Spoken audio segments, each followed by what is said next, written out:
If you guys want to be really, really healthy, then you know you've got to eat healthy food, you've got to move your body in healthy ways, you've got to think positive, healthy thoughts, and you've got to just have all-around healthy lifestyle habits. You know, you got to get to bed early.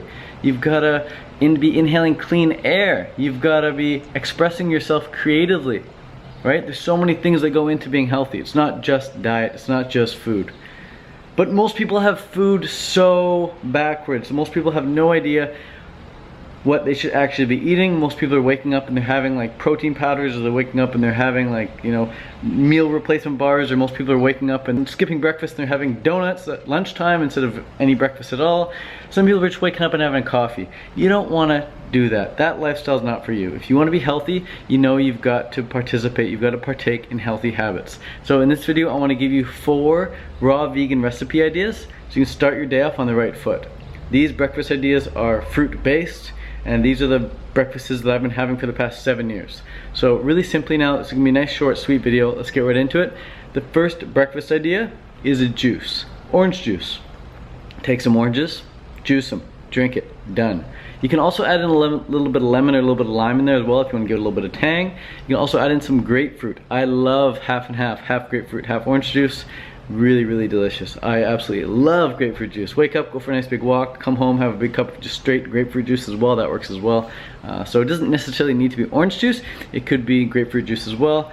But I wouldn't do straight lemon or straight lime juice. That stuff is way too sour. You're gonna get way more calories from the orange juice and grapefruit juice as well. And calories are pretty important if you want to stay full on a raw vegan diet and not feel the cravings to go eat other foods. So that's breakfast idea number 1 right there, is just start your day off with some juice. A lot of people are into the whole green juice thing, you know, juicing like dandelions and juicing celery and juicing broccoli and kale and all that stuff. And you can do that, but the reason I don't suggest it is because it takes so long to do. I would love to drink green juice if someone made it for me. I don't want to have to make it myself. It just takes way too long. I love to just come home, cut up some oranges, juice it, done. Easy. So that's breakfast idea number 1, citrus juice. But if you want to have some green juice as well, if you have the time or you have the luxury of having someone else make it for you, then that's also a great option. So juice, juice, juice. Keep it sweet and juicy for breakfast. Great idea. Breakfast idea number 2 would be a smoothie. Smoothies are so simple. You literally grab a banana, peel it, blend it, done. You don't even need to add water if you got a really good blender. But most times when you're making smoothies, most times with most blenders, you've got to add a little bit of water in there. So grab some bananas, grab some berries, grab a handful of spinach, throw it all in the blender, add some water, blend, done. It's that simple, guys. And if you don't have access to fresh fruit all the time, you can easily use frozen fruit. The frozen fruit I usually use are things like blueberries, raspberries, blackberries, even frozen bananas sometimes, and frozen chunks of mango, frozen chunks of papaya as well, if you can get those. So that's a simple recipe right there. It would just be some bananas, blueberries, and spinach. You can also add in some dates in there. Dates and bananas blend really, really well together.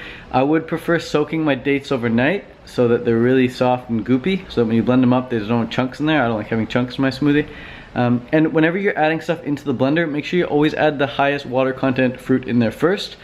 So if you're gonna blend up bananas and dates, don't throw the dates in first and then add the bananas. It's just harder to get the blender going. It just it's a bit of a nuisance having to put like some dried stuff in there first and then add the watery stuff on top for the blender just to get going. It's better if you add the bananas in first, or you know, some like already thought of berries, put those in first, and then all the harder, drier stuff on top, like dates. So you can do that, and then just add water, or you can add orange juice or coconut water as well. But you don't need to add like ice or anything, and you don't need to add like any coconut milk or any of that like heavy fatty stuff to your smoothies. Keep it light and keep it fresh and juicy. So that's breakfast idea number 2. Smoothies. Another simple smoothie recipe is just straight up mangoes or just straight up bananas. Just make a mono meal of bananas with your smoothie right there. Just straight up blend like 12 bananas and that's it. So if you're wondering how much to have, what sort of volume you want to have, well, volume depends entirely on how much water you add. You know, how much smoothie you have depends on how much water you're adding. But as far as calories goes, I'd say for most people a great breakfast start would be somewhere between 400 and 800 calories for breakfast. And mind you, this is not what you'd eat right before you go for a run or before you go to the gym. Before you go to the gym or something, you probably only want to have about 100 calories. So maybe just 1 banana or 2 bananas tops, and then go to the gym. That way you're not spending all your energy, all your blood in your belly trying to digest that food. Instead, it's all in your muscles where it needs to be.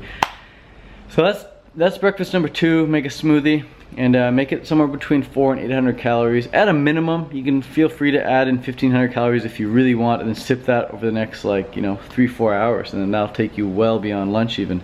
But you don't need to overly stuff yourself at breakfast time. If you really want to stuff yourself, I think the biggest meal of the day could be lunchtime. That's when you get the most digestive fire happening there.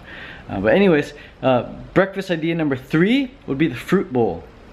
So the fruit bowl is basically, you wake up, you have a big bowl, you cut up some kiwis, you cut up some bits of apple, you cut up some bits of oranges, maybe get some cherries in there, some berries in there, you cut up some dragon fruit, some papaya, some mangoes, some nectarines, some peaches, just a mix of fruit. And then maybe you squirt a little bit of lemon on that top, or a little bit of orange on top, or a little bit of lime on top or something, or a little bit of grapefruit on top, and you just mix it all together and eat that. Or you can mash it all together too with your hands. Cut up some bananas in there and just mash it all together with your hands. That way it just becomes all one big bowl of muck, and it's quite delicious indeed.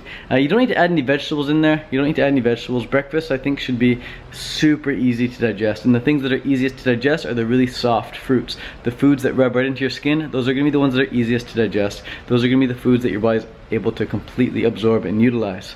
So avoid putting like nuts and seeds in your breakfast. Avoid putting like hard stuff like broccoli and cauliflower in your salads or in your breakfasts.